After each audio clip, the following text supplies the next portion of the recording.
मैं आप सबको फिर से यीशु है। मैं समय के लिए धन्यवाद देती हूँ। मुझे समय मिली है आज आप सबों के सामने मिशन समाचार पेश करने के लिए। और आज की जो मिशन समाचार है वो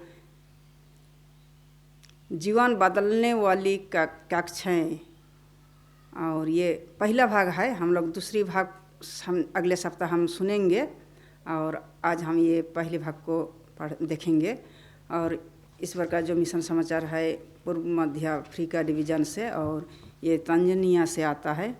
और यहाँ एक लड़का का बारे में दिया हुआ है जो जिनका नाम है हेनरी, और वो 22 वर्ष का है।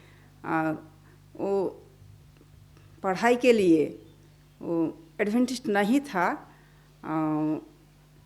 अपने डिग्री हासिल करने के लिए वो एडवेंटिस्ट स्कूल में विश्वविद्यालय में एडमिशन होने के लिए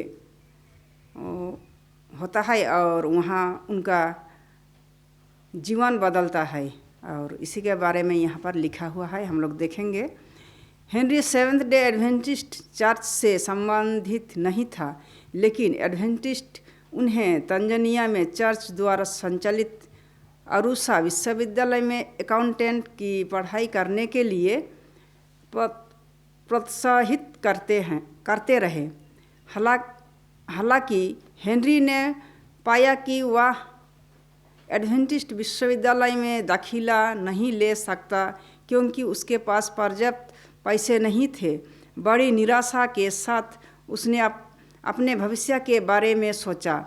एक एडवेंटिस्ट पादरी ने उसकी दुर्दशा के बारे में सुना और उसे प्रोत्साहन दिया।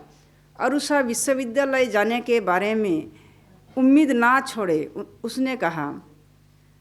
पादरी के परिवार ने भी हेनरी से हार ना मानने का आग्रह किया।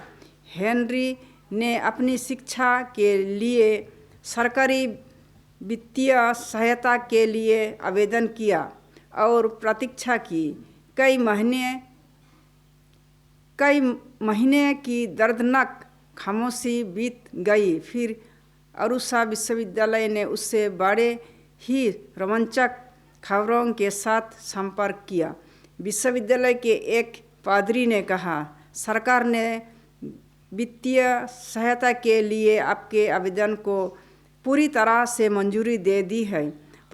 प्रवेश और नामांकन हेतु अरुसा विश्वविद्यालय की यथाशीघ्र रिपोर्ट करें। हेनरी कैंपस में बड़ी उम्मीद के साथ पहुंचा। स्नातक स्तर की पढ़ाई के बाद उसकी कई महान और अद्भुत चीज़ें हासिल करने की योजना थी। वह 22 साल का था और उसका पूरा भविष्य उसके सामने था। अरुसा विश्वविद्यालय के उसके पहले प्रभाव अच्छे थे। परिसर में सुंदर दृश्य थे और यह अरुसा राष्ट्रीय उद्यान के करीब स्थित था। उसने कभी कभी जेब्रा और गजेल्स की परिसर में घूमते देखा। अफ्रीका का 5वां सबसे ऊंचा पर्वत मेरू पर्वत पश्चिम की ओर ऊंचा खड़ा दिखता था, और साफ मौसम के दिनों में वह कक्षा की खिड़की से अफ्रीका का सबसे ऊंचा पर्वत माउंट किलिमंजारो देख सकता था। उन्होंने पाया कि अरुसा विश्वविद्यालय में एक अंतर्राष्ट्रीय छात्र निकाय था, जिसमें Kenya, Khanda, Uganda, Botswana, democratic Republic of Congo और अन्य जगहों से आने वाले युवा थे। वह अन्य अफ्रीकी देशों की विभिन्न संस्कृतियों के बारे में जानने के लिए उत्सुक था। वह विशेष रूप से शिक्षाओं को पसंद करता था। उसके आश्चर्य का ठिकाना ना रहा जब उसे पता चला कि अधिकांश शिक्षक परिसर में रहते थे और सामान्य कक्षा के घंटों के बाद भी सहायता के लिए अपनी आसानी से उपलब्ध थे। उनकी शिक्षण शैली ने उसे याद दिलाया कि एक माता पिता बच्चे की देखभाल कैसे करते हैं। शिक्षक उसे बेटे की तरह मानते थे। हर कक्षा प्रार्थना के साथ शुरू होती थी। उसने सेवेंथ डे एडवेंटिस्ट विश्वविद्यालय में अपनी पढ़ाई में खुद को व्यस्त कर दिया। जैसा कि उसने अध्ययन किया, उसे अपने परिवार की अपनी धार्मिक परंपरा के साथ एडवेंटिस्ट विश्वास की तुलना करने में काफ़ी समय बिताया। उसने खुद को एडवेंटिस्ट विश्वास के प्रति आकर्षित होते पाया। उसने सब्बत की आराधना सेवाओं, बुधवार की रात की प्रार्थना सभाओं और सप्ताहों की प्रार्थना को कभी नहीं छोड़ा। फिर भी वह नियमित रूप से रविवार को अपने चर्च की आराधना सभाओं में उपस्थित होता था। वह खुद को अपने परिवार के संप्रदाय का एक धर्मनिष्ठा सदस्य मानता था।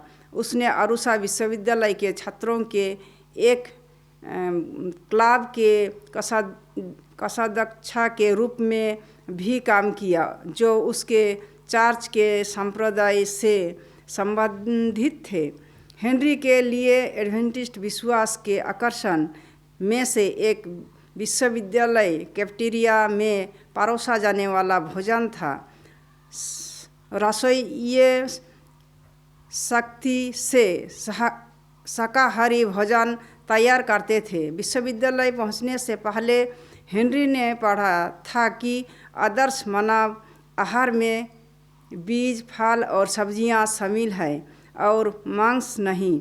विश्वविद्यालय में अध्ययन ने उसे पहले जो पढ़ा था उसे व्यवहार में लाने का अवसर प्रदान किया।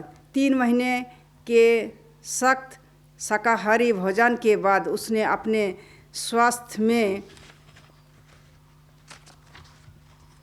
कोई बदलाव नहीं देखा।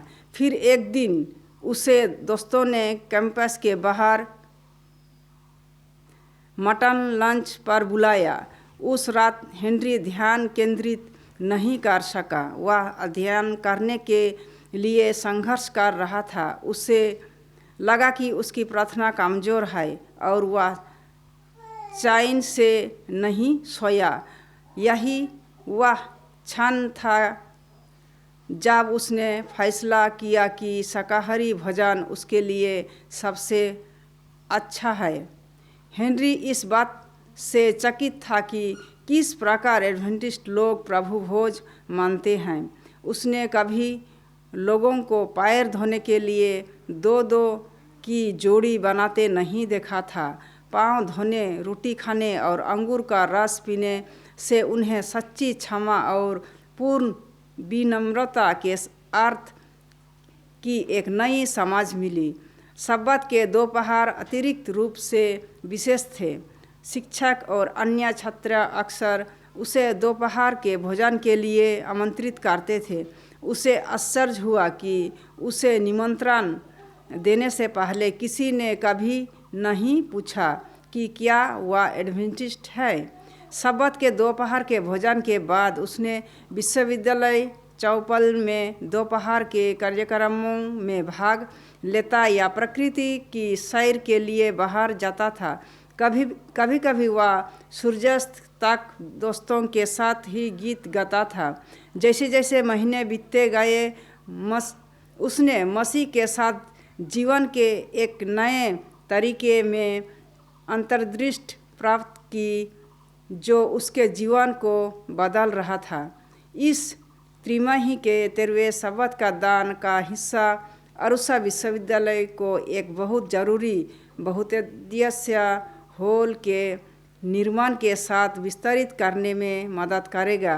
एक उदार भेंट का योजना बनाने के लिए धन्यवाद, जो हेनरी जैसे छात्रों को मसीह के साथ एक नए जीवन से परिचित कराने में मदद करेगी। हेनरी की कहानी हम अगले सप्ताह फिर देखेंगे दूसरे भाग में। धन्यवाद आज की मिशन समाचार के लिए।